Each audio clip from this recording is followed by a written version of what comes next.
Imagine hiding in a jungle for nearly 30 years because you believed World War II was still happening. In 1944, Japanese Army Lieutenant Hiroo Onoda was sent to Lubang Island in the Philippines. His orders were to conduct guerrilla warfare and hold the island until Japanese forces returned. He was also specifically instructed not to surrender.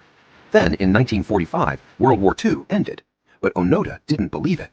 For years, he and a small group of fellow soldiers remained hidden in the jungle. They found scraps of food, gathered information, and continued their mission. They sometimes encountered leaflets and other messages saying the war was over, but Onoda believed many of them were enemy propaganda.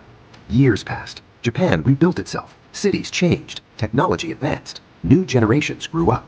But deep in the Philippine jungle, Onoda continued living as though the war could restart at any moment. One by one, the other soldiers with him disappeared from the jungle. Some were killed, while others died from illness or violence. Eventually, Onoda was alone with his mission.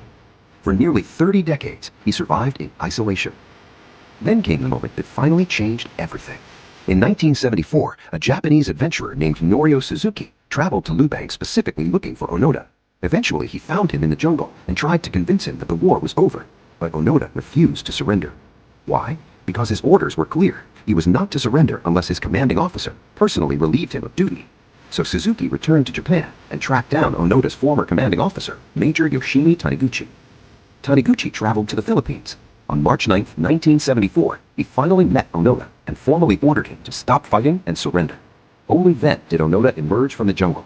After almost 30 years, he walked out still carrying his military sword and rifle. Think about that.